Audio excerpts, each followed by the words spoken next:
waiting for the right time, it won't happen, So you need to just go, and you'll obviously fail. You'll keep failing, but then, I mean, still like today we are still failing. We're coming up, we're failing. Like there are issues, but then you have to overcome it, and try and succeed. No, that's what you need to do.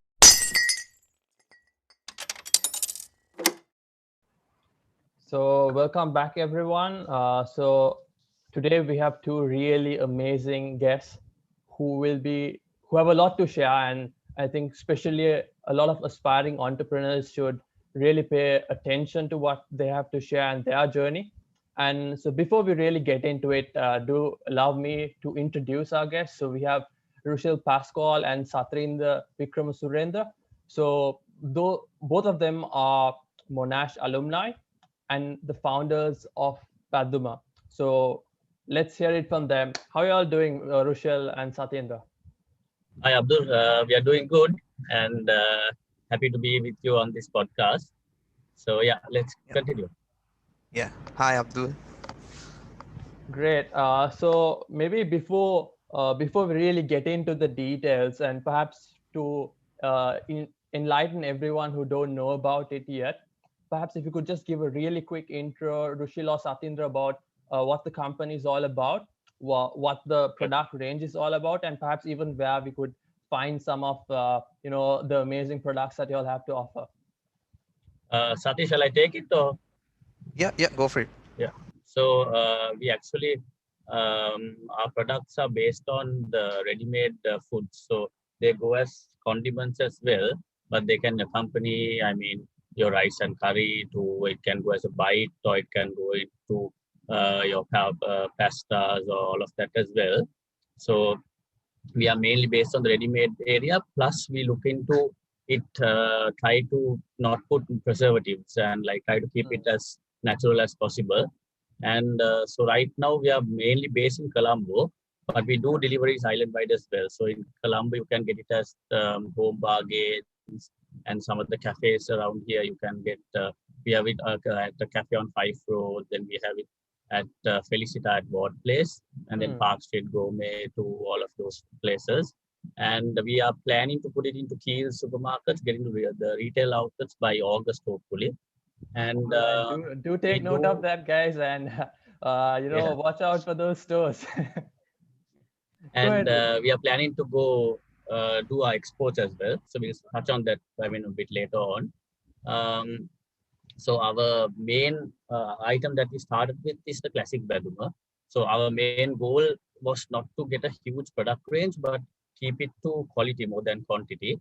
So we only have about 5 to 6 products. We've been in the market for more than a year now, but so we want to keep it at about 5 to 7 products, and then work on the quality. And the products are the classic Badhuma, which I just mentioned about. And then we have the cashew Badhuma, which is the cashews only. Then we have moldy fish sambal, spats Badhuma, peanut Badhuma. And so we have about 2 more coming in this year. And after that, we just want to keep the range and work on our quality and give the best service we can. Superb, Rushil and Satya. And I think perhaps to everyone who is listening and tuning in, Rushil, perhaps if you could just give a flavor of, especially to perhaps the non-Sri Lankans out there, about what Badhuma is all about, like as in the dish, and how much it is tied to our Sri Lankan culture. So I think, and I'll just let Sati talk about how it came from Madhara. Sati, you can talk about the journey, and then So what happened was actually this dish was made in our house for quite some time, and whenever I went abroad, I always take this and go. So all my friends, they always love to eat this. And how this all came about is like my grandmother makes this. The things we use is like potatoes, onions, cashews, and spices. So the real deal is in the perfection of frying it without getting it soggy and all that. So one day I had a chat with Rushil, and we were like, everybody eats this so much, everyone likes this, so we thought we start selling it. And yeah, that's how it all It started. took off. Superb. So along those lines, Rushil, I think Rushil and Sati, I feel now this is what we really want to get into as well about how, uh, really about how that idea and perhaps something that everyone really enjoys became a product which perhaps started off, I don't know, like in most cases it starts off within friends and family and gradually it takes off. So perhaps Rushil and Sati, perhaps if you could just shed some light about how you touched on it a little bit about that, Sati, in terms of how that while in university, that time really perhaps brought you all back to your, like, kind of reminded you all of your Sri Lankan roots and how that really came about, and that perhaps being the incubation center for this product that everyone else is so thoroughly enjoying. Yeah, so I think what you mentioned about the friends and family as well, even today up till date, our main customers are our friends and family, and like we want to make sure that we can cater to them as well. Like, I mean, they've been with us from the beginning, so we won't forget that, they are still there with us and will always be there with us. And I think what the inspiration we got is that even though we were in Monash, Malaysia, there were a lot of Sri Lankans, quite a few Sri Lankans as well. And so we thought that, I mean, if we can put this product out to Sri Lankans globally as well as non-Sri Lankans as well, because sometimes the spices and all are, an issue for some people, but How to we try handle to cater for the whole. Yeah, that's it. So, but I'm not saying that we will focus only on Sri Lanka or whatever, but we want to get it out to our people abroad as well who can't, have home cooked food or who can't, don't have access to something, which is made in uh, the country. So that was what we wanted to work on. Yeah. And I think another important point, perhaps, really, like sometimes a lot of people, like especially like tourists, when they come to Sri Lanka, something that they want to explore is the Sri Lankan cuisine. Yeah, So and the spices mainly. Yeah, exactly. yeah, So yeah. this perhaps maybe an opportunity to even explore this cuisine, different types of cuisine from the comfort of their houses, say even be it in UK, Australia, Europe, wherever in the world. Yeah. Superb. So Rushil, maybe coming back to the question, perhaps how Badhuma really started.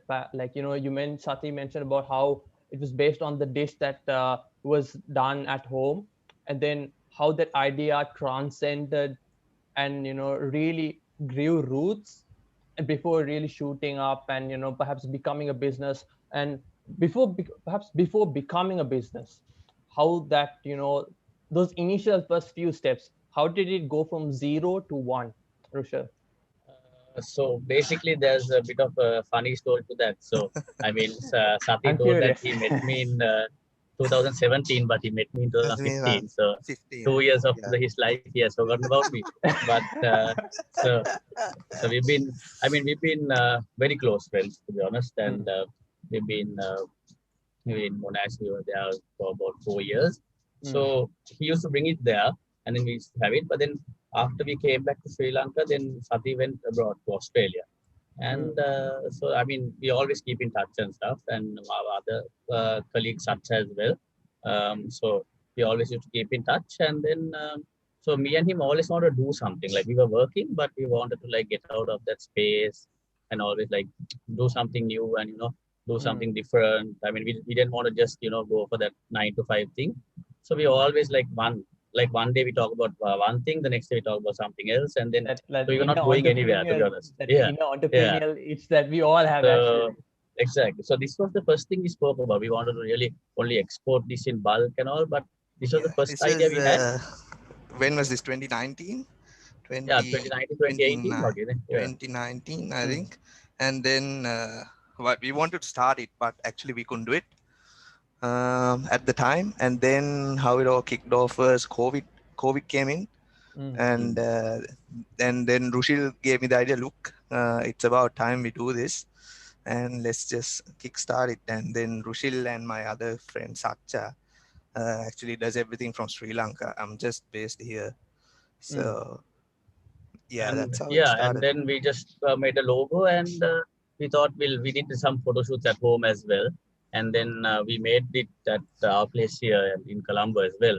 And it's not an easy task to make it. So, I mean, but it was very interesting. I still remember the first time when we wanted to try this. It was 5 kgs we made, and from Madara, and then I just sent it with my parents. I told them to send it to Rushil, and that's how we started. Got the stickers done, just 5 kg, and we thought we'd give it a try.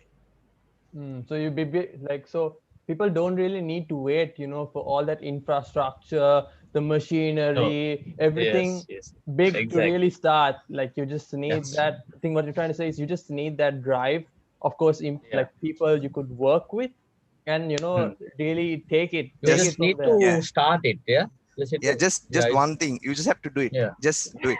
That's all. Then you can have a Nike. You just have to do it. Nike logo somewhere. Like like literally, like I think if you keep if you keep like waiting for the right time, it won't happen, So you need to just go, and you'll obviously fail. You'll keep failing, but then I mean, still like today we are still failing. We're coming up, we're failing. Like there are issues, but then you have to overcome it, and try and succeed. No, that's what you need to do.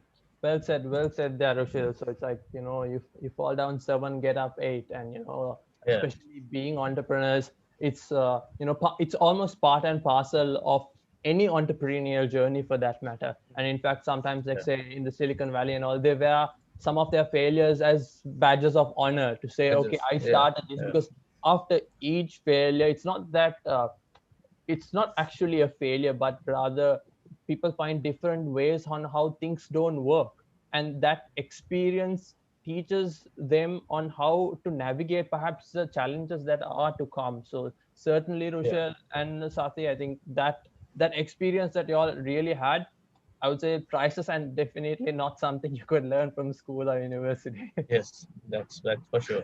That's what we always say, like you can't learn that from university, or school, maybe, because but not tough from university. So I don't know about Sati's gateway, but from Royal, I learn a lot. Same here. Cool. So what I think along those lines, Rushil and Sati, so you mentioned about how it started, and you felt that need. So based on, and we also touched a little bit about, how we could embrace failure to grow stronger. So how is that, like, especially when you all were trialing it out and all, how is that, if you could just maybe elaborate on that process, based on really getting feedback, understanding what the consumers want, what that real need was. Was it the dish, or was it, taking a little bit of home with them when they were going abroad? I think if you could just shed some light over there, I think that will be really amazing. Like, one, from the Badhuma point of view, as well as 2, from the entrepreneurial side of things, where a lot of entrepreneurs may not really see the need, and that may be that hurdle that they maybe always keep hitting face first. So if you could just shed some light there, Rushil, I think that'll be great. So I think mainly the customers, what they looked at is something different. And you get the chutneys and you get the the normal accompaniments, but this was something different. And I think we looked at not compromising quality, as I said, like even the cashew we put like quite enough, more than not without, like, even when we keep going forward, we won't compromise quality. And I think even the price mark, it didn't matter to some customers. It depends on your market segment. So most customers are okay with the price as long as we were hitting that consistency. And so there are issues which we didn't think of, like like for example, you look at the grammage of the bottle, and then sometimes the gram we put is the same, but then you get like it falls because of the oil and all, it falls down. So then we have to see, okay, there's a gap in the bottle, we need to put more. So then our grams actually more, but we didn't compromise on that as well.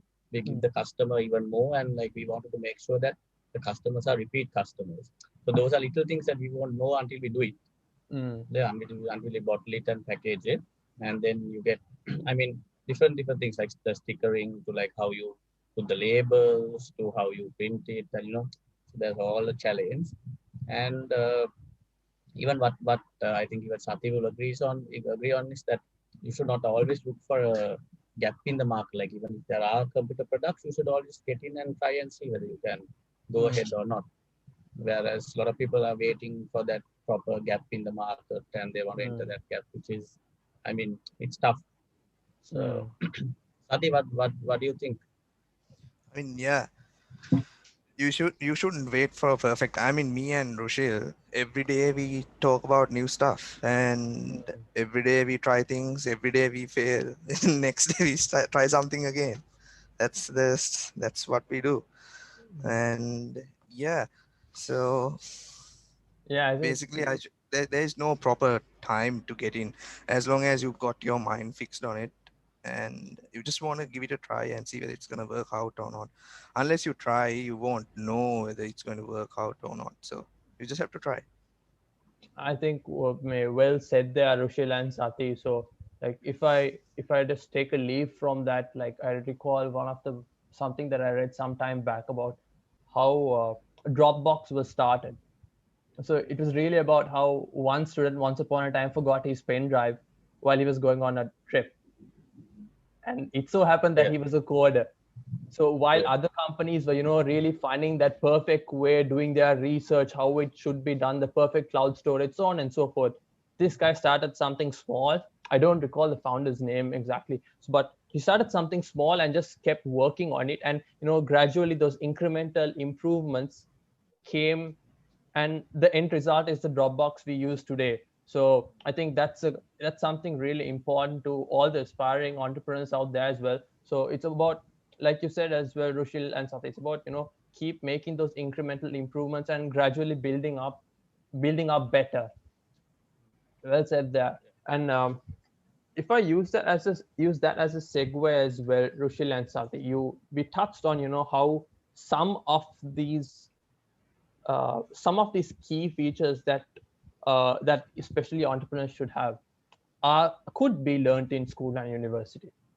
Of course, depending on the experiences, it could vary as well. So if I ask it this way, so what are the soft skills that aspiring entrepreneurs could pick up at one university or school, and two, like how could they really use those opportunities while they are in those environments to pick up these soft skills? Maybe I'll start with you, Sati. um I think I'll let Rushil handle this one. He's better at this. are they okay? Yeah. Deflected to you there, So Rushil. I think the main skills we need from uni and school, like what we can learn is, I think even if you look at the accounting side to, I mean, just having the books maintained to stuff like that, and sometimes you can use the marketing side as well, where you can use some theories and all. But the main thing, which I mean, I think me and Sati both agree, is that it's how you manage your customer, how you talk to them, how you manage them, your PR skills basically. It's mainly on PR and how you will communicate. Communication, yeah, communication is the key to, I think, any business, to be honest, because as 100%. long as you have a personal communication with the customer, they really they actually really enjoy that. And even if a product is bad, we will always speak to them and tell them, okay, we will make the improvements. And they really like, I mean, that's something we don't see from I mean, when you keep growing a lot, people lose that interpersonal communication. But I think that's a really big thing that people, even like organizations, need to work on, True. I because that mean, is that personal, yeah. when you're just telling that, Yeah. Rushil, something that came across my mind was that how selling souvenirs back in the day really, Yeah, yeah. really helped to polish I polish think, those. yeah. So I think So really on point there, Rushil, like being able to create that rapport, one with the customer, with yeah, colleagues, with friends, with family, and of course, selling is one thing, but acquiring a customer is something completely different. that's right. And like certainly, like, engaging in various extracurricular activities also perhaps, takes that a couple of steps that would help you gain some of these skills. So perhaps if I touch on that aspect of it, Rushil, coming from that point of view, how engaging in these different type of extracurricular activities, be it in college, be it in school, be it in university, or perhaps even earlier in your professional careers, how would that really help aspiring entrepreneurs nurture these skills, and perhaps through observation or by through in practice really be better armed to take that next step? Sati, you want to go for it? Yeah, I think what I should say is like with all the skills you get and all the experience you get, like for us to, if you take from the side of Badhuma and all that, I think most of it is life experience. That's the key thing I should say. And then I know we got good skills. We went to uni, we had all that, but then to really start something off and think how it would go and all that would really be experience you've had and how you have associated with the problems you've had and the way you think analytically, like how you can solve things. I think all that play a big role. Yeah. And just to add on to that, I think when you look at the extracurricular side also, like even from uni to school, you meet a lot of different people. And Yeah. then, I mean, the way you handle them is sometimes maybe the customers also can be always different. So that handling customers to meeting different people is definitely does help, because you know how to communicate with each person in a different way. Because there are some customers who will say when it's bad, but some won't say, they just won't order again. Yeah. We rather like them to tell us if a product is not up to the Yeah. standard, where we Yeah. can improve and give it to them again and make sure they are happy. So I think Bill Gates said it best. Your worst yeah, customers are your best source of learning. definitely. Yeah. So We've learned that the hard way as well. So, so Rushil, maybe like along those lines, Rushil and Sathi. So like, how, like, in terms of getting feedback from customers, perhaps if you could just shed some light on how important is getting feedback, say be it in the early product stages, or perhaps once even the product is out there, how important is it to get that customer feedback, and how, like, why should entrepreneurs or anyone for that matter really go out to get that feedback? Because not sometimes, like you said as well, the customers may not always give you that feedback that you like so uh, really need to hear. yeah, because even, I mean, my dad has also always told me, like, he's been to the banking side and all, he told me that the customer is the king at the end of the day. So, Yeah. I mean, even what I think we do, even we, Satya and Satya, in Badhuma's term, we put ourselves in the customer's shoe, and then we see, would we buy the product we are selling? I mean, if we are not buying our own product, then there's absolutely no Nobody would point of buy. selling it somewhere else. So that's why I mean, a lot of the businesses now is they look at the profit margin and they just say, okay, we are giving it a low price, then they compromise on the quality.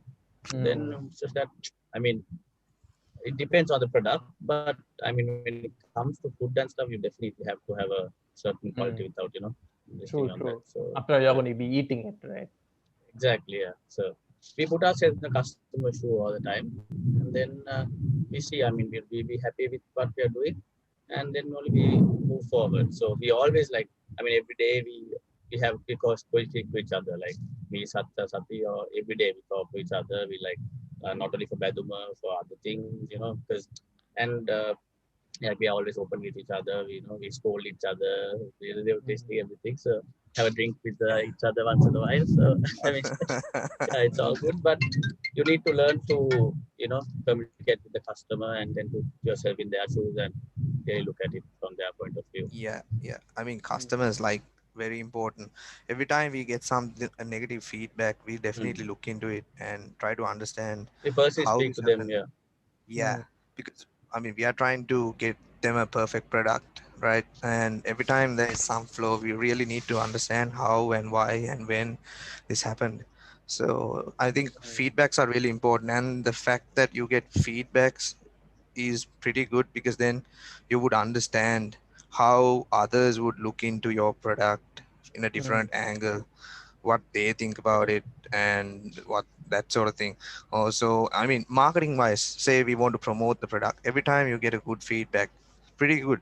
I mean, we can let others know this is what other people are saying about this product. So things like that is very critical. I mean, we actually want to get some automated system done, so every time customer purchases, they get like an email after a week or something to give feedback on the product, so which is key. Yeah. And just to add a small thing, I mean, if you take 100 reviews and 95 are good and 5 are bad, I mean, those 5 are the ones that, we need to work on and matter. So, and I think we really look into those 5 issues. I mean, we do address we are always happy to get good reviews. I mean, those who won't be, but we Yeah. need to look at the remaining percentage in a bigger perspective. So that's a very True, important. true. I think well said there. I think, really managing that good feedback versus that negative feedback really helps any business for that matter.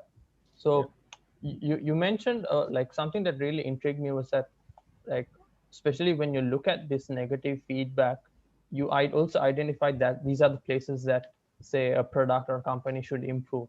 But there are also a lot of people that view this negative feedback as in a way a bit demotivating. But on the same note, if you just think about it from another way, a reason a person may give some negative feedback could be because he or she cares about that product and wants to see it improve. And while it is it's really encouraging to see a lot of positive feedback, that negative feedback sometimes can be a little pinch of salt on the wound. So how would you advise a say a businessman or an entrepreneur, anyone for that matter, how could they perhaps take this feedback and turn it to a positive and in a way reframe it to take it to use it as perhaps fuel to improve his or her product, or for that matter anything else for that? I mean, yeah. Normally, if we get a negative feedback, what we would do is we try to understand why it happened, and we definitely accept the mistake from our side, and we offer the customer a brand new product again. That's what we normally do. But then we would really want to know what went wrong.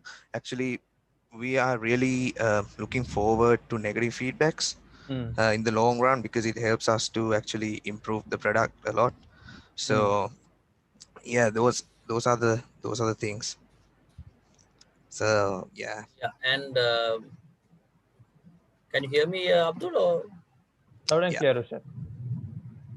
yeah, and so what? Another thing I would just like to add on is that I mean, pleasing a negative feedback customer who has given negative feedback, I think will really go a long way, because that customer will, I mean, tell their friends and family, okay, Yeah. we got this product, it's not good, but next time we got it and they really made amends. So I mean, that will generate more customers to us as well, and To it keep will people be talking. a positive Yeah. image. Yeah, exactly. Yeah, And you that's what a lot of people don't understand, That's Yeah. why negative feedbacks are good. I think Yeah. well said. I think you really hammered it there, Rushil. Gone for 6. So along those lines, Rushil and Safi, so like a lot of people have that fear in starting, and I'm sure in this journey there are a lot of risks that you all may have taken. So what are your thoughts on risk taking, be it before starting or even including during the journey? What are your sentiments about that, and how could uh, how could individuals or teams reframe risk, like taking those risks, and to make it like a positive, so that they could make better decisions in some of when some of these big decisions face them? So I think if I just look at taking my thing on a personal scale, I mean, I was at Softlogic as well, and then while working, I started with Sathi and Sachin. We were doing it, and even right now, Sathi is doing another job as well there, and he does this. But then a lot of people say you have to realize where you get to a point in your startup or your side business where you have to leave your main job. But that part does not come, to be honest. I mean, there's never a point which, because if you're like, for example, if you're earning about 100,000 in your current job, you're not going to get your side business or startup to go to 100,000 a month.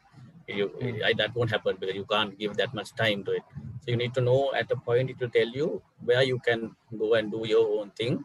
And I mean, always having some, because I mean, you need money to survive. So having some funding in your like savings in your bank to make sure that at least for 6 months to 1 year, you can survive, with a bit from your startup. That's where you learn where you can really go and take that risk, because without a risk, I mean, you look at all the top guys in Sri Lanka, like Ashok Patrage and all of them. I mean, they've all taken a risk to go to where they are. So don't take that risk. You're not going to. It's very difficult. Bigger the reward. Bigger the reward. Yeah. That's what we believe in a lot, actually. So me and Sati always love to take a risk and do something.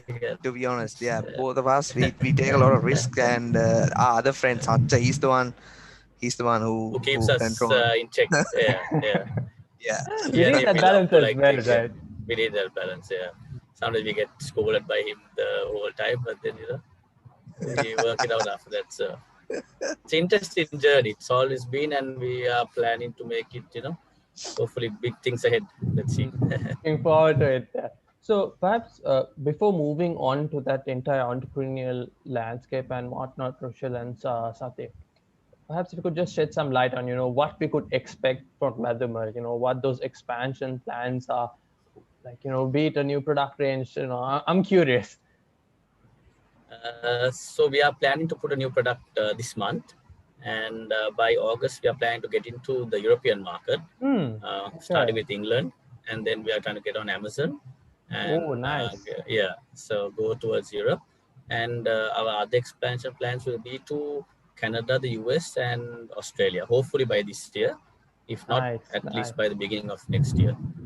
So everyone out there, open up, do keep a tab on that. The flavors of Sri Lanka are going to be available on Amazon and whatnot really soon. So really do keep an eye for that. So you mentioned, Rushil, so you're already in Australia. Of course, we are in Sri Lanka as well. So is it that entire product range that we're looking at, or is it going to be a couple of products first to just test the market, see how it goes? So that is actually a lot thing we spoke about a lot, actually, because to export a product from Sri Lanka, you need certain nutrition and some standards and all of that.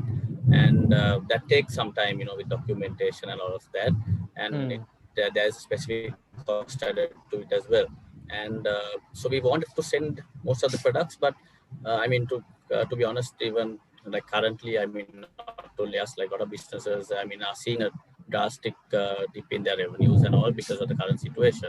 So we thought that the classic Badhuma is where we started, and we thought we will really work on that first and get that going. And looking at the sales of that, we will definitely add one product each. So we are going with the classic Badhuma only to export to start with. That's a good. We are confident of that product. So we want to build on that. 100%. I think that's really great. So like everyone out there could, taste a little bit of Sri Lanka from a bottle. Definitely, I think they should all just try it and see, and let us know. If we can cater to everyone globally to their taste, like each of their tastes, I think that will be where we have really won. But it'll be tough. But that's do what we want to do. Explore your, and go explore your different options, and go tantalize your taste buds. And maybe we can travel one day, meet those customers, and that's for sure. That'd be lovely. So along those lines, Rushil and Satya, perhaps let's just take a quick segue there, and talk about perhaps the entire Sri Lankan entrepreneurial landscape, and how that's changing as we know it. So maybe a few years ago, you asked someone in school or in university the typical about what they want to be. The typical answers you may get is a doctor, lawyer, engineer. Why not anything else? So someone told me, like they say, okay, my mom or dad told me, my options are a doctor, lawyer, engineer, or disgrace.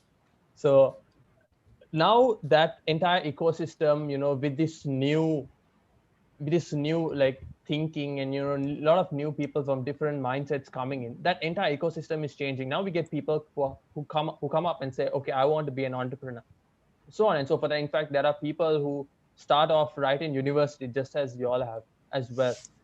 So your thoughts on that, Rushil and Sathe, on how that entire Sri Lankan entrepreneurial landscape is changing with funding being available as well.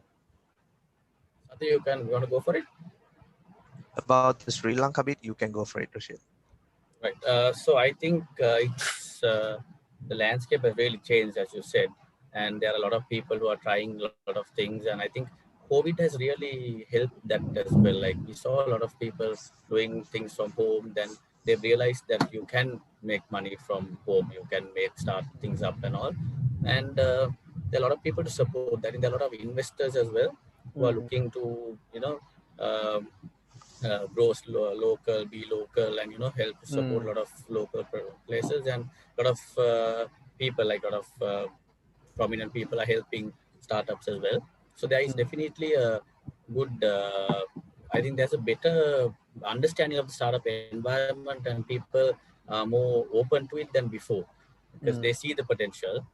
I mean, it's not easy. It's not easy at all. But I mean, nothing is easy, to be honest. So I mean, a lot of support and funding to people being more open to try things than mm, before. Yeah, So and then I think yeah, I mean, and I anyone think there are who, some quality products also.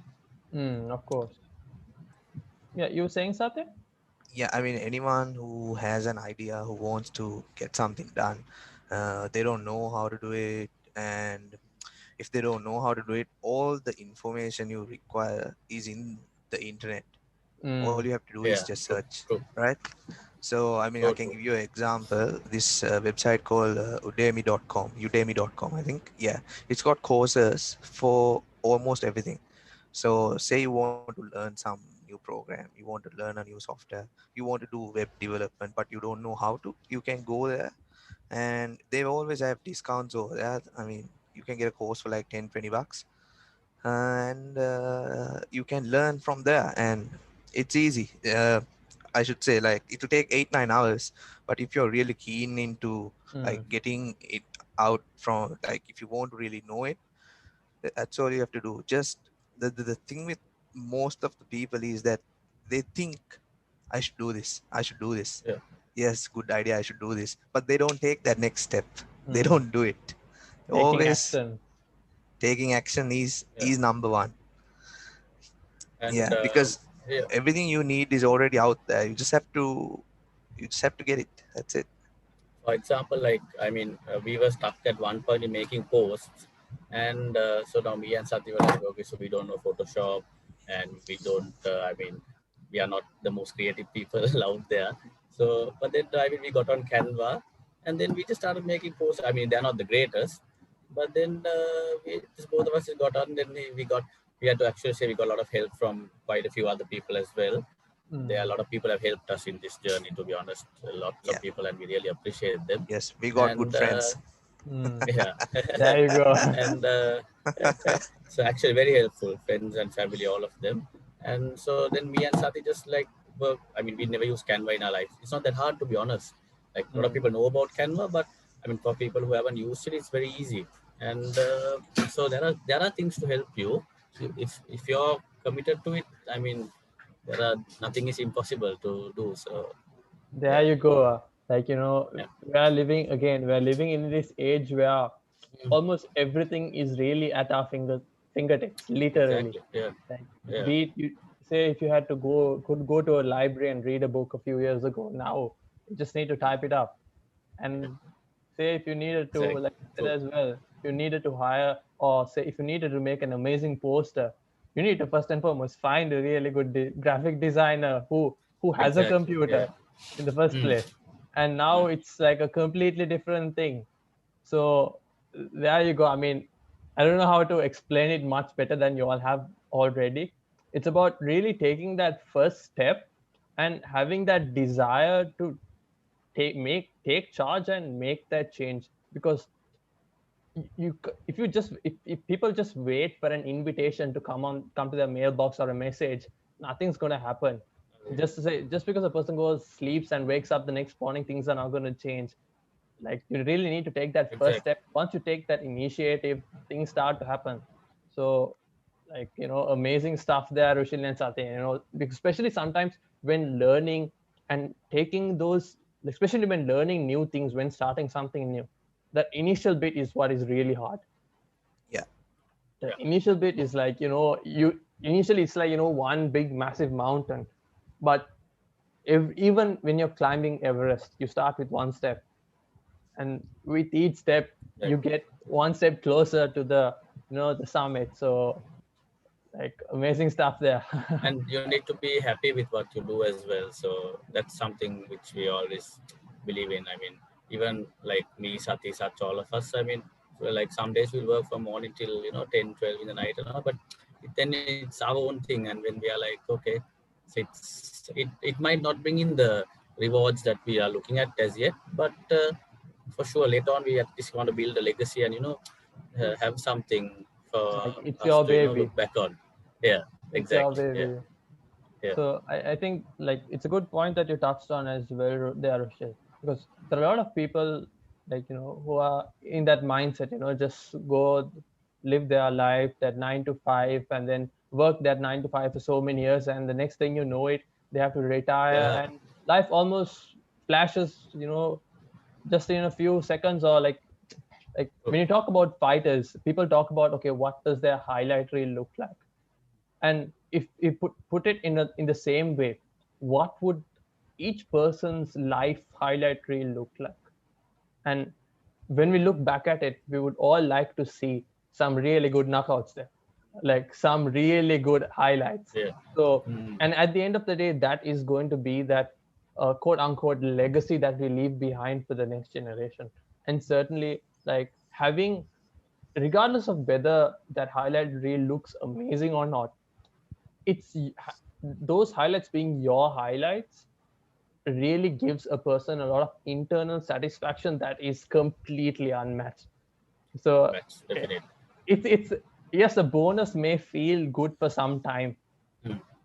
but after some time you will be waiting for the next bonus. But something that you or a team build together, that's going to be there. And that's like, it's basically, you can't really, it's a bit, you can't match it easily, That's it. unless of Yeah. course you build something much better, much bigger, and so on and so forth. Yeah. So kudos to all of that, Rushil and Salte, and to everyone out there. Taking that first step is going to be the toughest thing, but sometimes you need to look at yourself and in the mirror and take that risk, like you said as well, Rushil. So, like, amazing stuff there. Like, I wish you all the very best.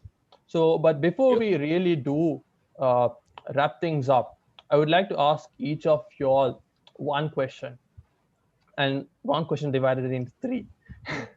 So,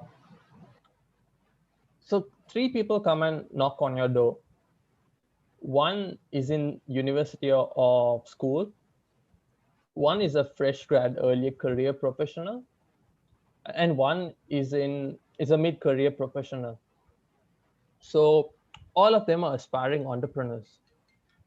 What would that what would your advice be to them? Sati, you want to start? Yeah, okay. So give me a moment to think. We'll Advice need some for time for that then. so it's like you want to Shots know fired. if they are right in, say, let's say the school, the first category school, and then you said mid uni and then the experienced guys, right? School, uni, and then like fresh grad, early career professional, and then Yeah. the like mid to late career professional. Because, like, something I noticed, that a lot of people who are in that mid to late, in the middle of their careers, they find it very hard to take that jump. Correct, So yeah. I'm really Yeah. curious to hear what you'll have to say about this. I mean, when you're in school, just focus on the work, your friends. Friendship is really important. So friends, studies, and the extracurricular. That's really, and play the fool around.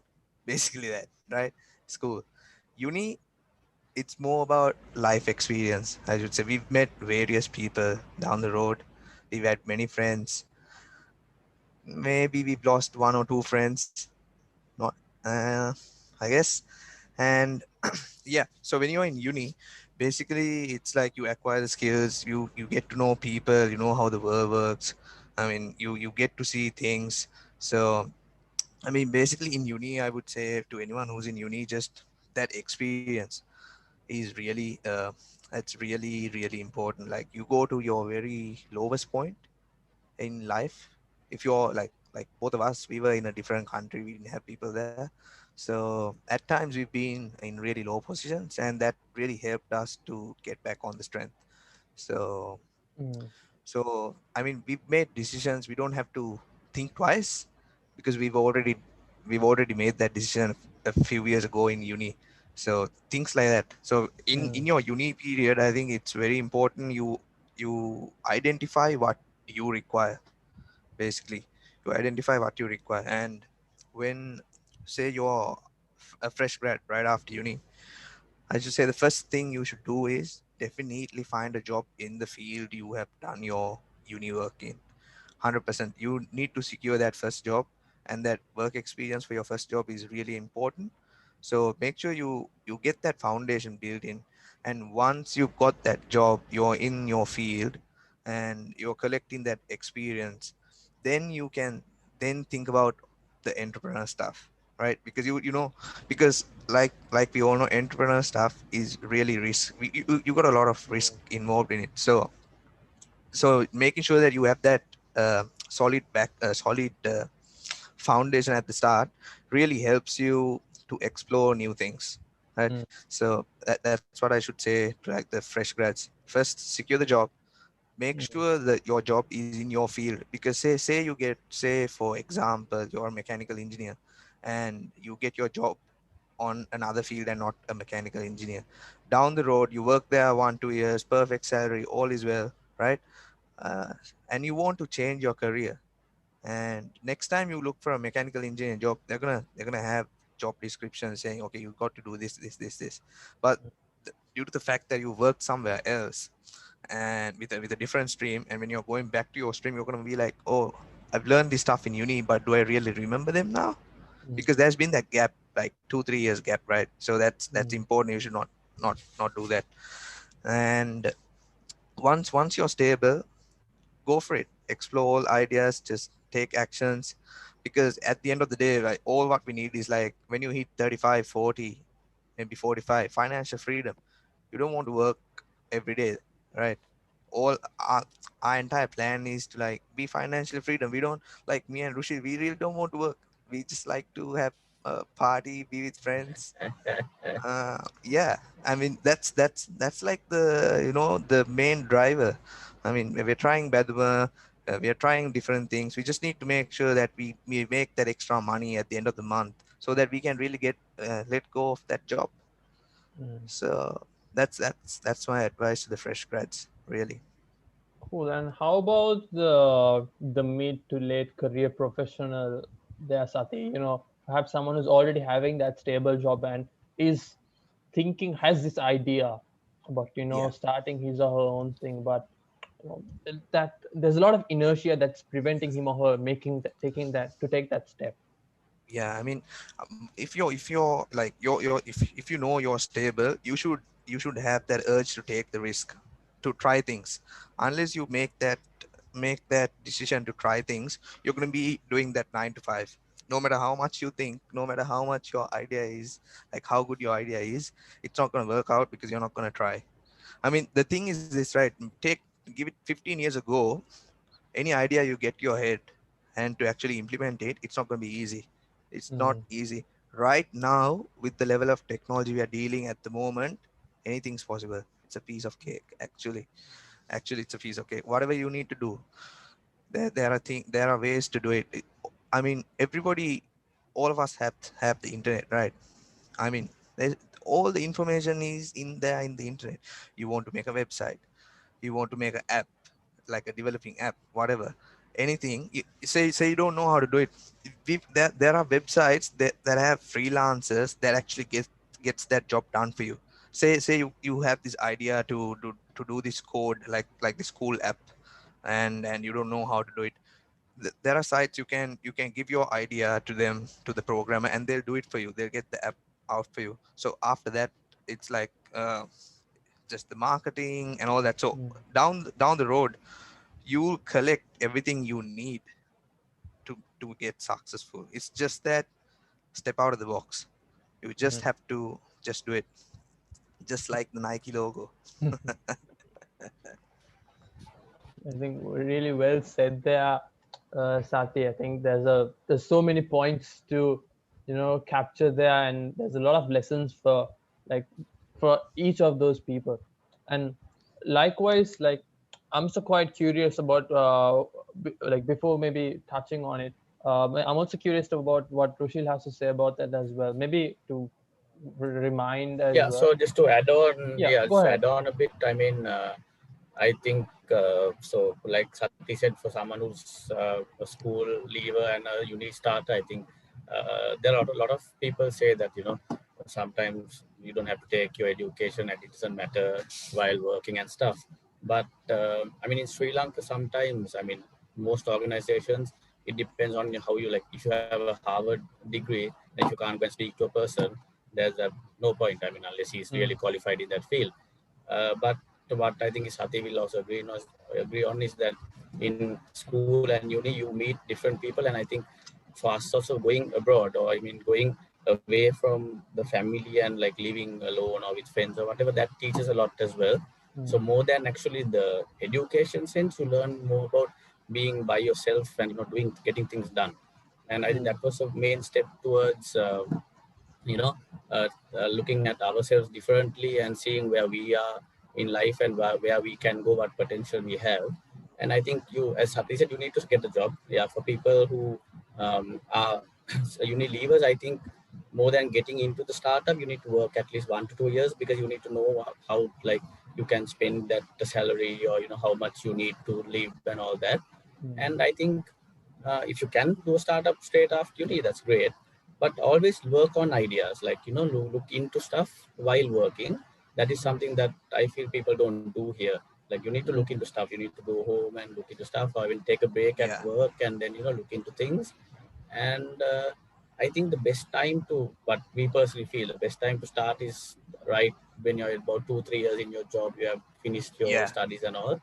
And because end of the day, I mean, studying too much also is that depends on the person. But then study mm, too much also, it's not just going to be a stack of paper to mm, show someone one day. Whereas doing your own thing, and then later on, I mean, you can always study, you can always get into mm, Yeah. things. And I think after work, I mean, mid job, or like 35 40s, you still can, I mean, get into startups. I mean, there are a lot of investors and there are a lot of people who have done great in the corporate world, and then they have invested their money in startups, or they have looked into startups. I mean, for example, like Sajid Gunawardhan, and then he has, like, after he left John Keels, and he's like he has a lot of startups investments. So I mean, there are different ways. It should always be how you're comfortable with at the end of the day. So but mm. we took the decision at about when you're about 25 26. And so yeah, I mean, you have a longer time to enjoy the journey and all of that. Mm, And as Sati said, there are a lot of things to help you, a lot of people to help you as well. So definitely. I think like a lot of things to gather there, Rushil. So like sometimes it's not about maybe not making that right call, but perhaps sometimes that people Yeah, having that network around you, that yeah, team yeah, around you itself that's very important. Yeah, can make a yeah, massive difference. And like you said as well, like it may not necessarily be essentially only to be involved in that early stage, but you could always join a startup and really help it to yeah, take it off the ground. yeah, And yeah, there are different ways basically you can get involved in this entire ecosystem. So perhaps just touching on that support system that is available in the country, Rushil and Sati. want to touch on that a bit? So fast, And like personally, of course, and of course, how would you see this entrepreneurial landscape evolve in the country, and especially with um, that port city coming up, and definitely. how would you see that basically that Sri Lankan economy change, and hopefully for the benefit of all aspiring entrepreneurs here. So I think what a lot of Sri Lanka's issue we have is that so when there are webinars or seminars on about entrepreneurship or about like where the country is heading, a lot of people like look at the speakers or whatever and they think, okay, we know this already, we aren't going to get into it. But I think that you really need to get into these webinars. So not all of them, but you can always learn something new. You have to be open-minded. Whereas our guys are just like, okay, I know this, so I don't have to listen to this person. So that has to go out of their system. There's always something to learn from somebody, be it Mm. someone younger to you, someone older to you, someone your age or whatever. You can always learn. And so I think going to the investment forum, I think last month. Mm. Quite, I think that was I think we had like an Okay. amazing lineup of speakers there, right? Yeah. So we had like, looking at those things, and then they touched on the port city as well, and how Mm. you can invest. And a lot of people have different views on it. So I mean, to get a proper view of the people who are inside it, and who can tell you, I think those help a lot. And people need to be more open-minded and listen to what others are saying, not to like take everything in, but then listen to that. And there is a lot of opportunity in the country, so there definitely is. And I mean, you need to be here and try to look at the opportunities and move forward. Mm. True that. I think well said there, Rushil. Sati, you want to add anything there? I think Rushil, what Rushil said is actually true. We get a lot of support. We just need to identify the sources and know how to use them. It's really your motive at the end of the day, what you really want to do, and taking action by that. And say once you do that first step and you get stuck, you can always the thing is, when you get stuck, you should think, how do I get this problem solved, right? So the first thing you're gonna do is ask the people and see where all that is going, whether the information you can collect is all accurate or things that you can use. So just really opening up that opening up and taking that step is the biggest request, I think. Mm. So towards the support side, I mean, really, it's just you just need to know. Yeah, I mean, we've gone to good schools, we've known a lot of people, so it's just that having that courage to actually get to know what you require from somebody who's already done it, Mm. basically. That's, I Great. mean, for us, even during the whole Badhuma journey, it has played out a lot. We really, like, whenever we get stuck with like things that we none of the three of us don't have experience, we just reach out to people and try to figure out, and then put our three heads together and uh, figure out whether this is actually going to work out, or yeah, things like that. Yeah. So basically, like there's an ecosystem of support really out there. It's about finding the right resources that the team is really looking for, be it expertise, be it from financial point of view, be it from a marketing point of view, so on and so forth. So it's really about taking that initiative. I think like we've touched on right throughout. Yeah. So maybe perhaps Rushil and Sati, one last question from my end. What's a dream? What's a dream for Badhuma? How would you say it? So I think our main dream is to actually like get it globally out there, and be the like get it out there, start our own factories, start Mm. basically expand, and make sure that we distribute everywhere in Sri Lanka, even to the north areas, the northeast, everywhere, and be a global brand. That was our main aim, and I think where we want to go to. I mean, go global. So that's our main thing. Yeah. What do you think, Satya? Go I ahead, mean, Sati. yeah. So really, like what we're looking into is like with the products we have, uh, I don't think we'll be consistently adding flavors into it. We just need to perfect what we have. That's like the main goal. Like just keep continuing to improve what we have, and then especially like when we think about the export markets, right?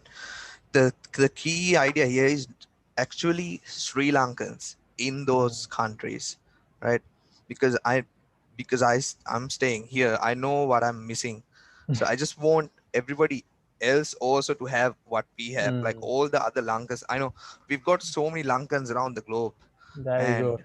and True, true. this is like that's like the real deal and the target for us. Like give it to everybody. That's what me and Rushil we always say.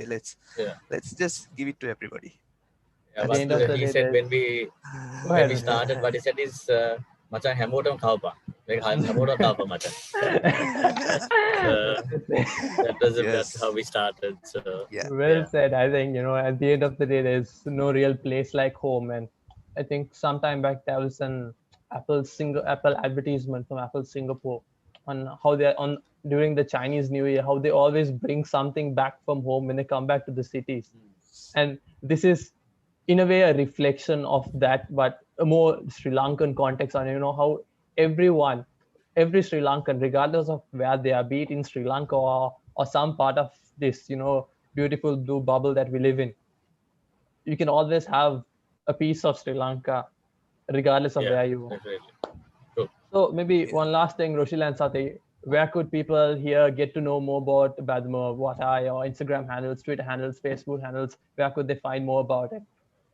Yeah. So on Instagram we go as Badhuma_SL, and on Facebook we go as Badhuma, and you can actually order through our webpage as well. We have just integrated the payment system, so it's badhuma.com, and you can contact us on WhatsApp, not 777 977 975, and we're on the PickMe Marketplace as well, and we'll be getting on UberEats by this month, so it will all be accessible soon. There you go, superb stuff. And also do look forward to really looking forward to seeing it on Amazon as well. So people all over the world could really get that Sri Lanka in a bottle and enjoy the flavors of our country Yes, yes. regardless of where they are. Amazing having Yeah. you, Rushil and Sati, and all the very best in terms of this journey, and really looking forward to seeing it all over the world. Thanks a lot, and Thank we you. hope that you will continue this podcast, and good luck to you as well. And we are Right, always there to support you as well. So right. yes, Thanks a lot, Definitely. Rushil. Well, thanks a lot, everyone, for tuning in for today's episode. So I hope you all found it quite useful.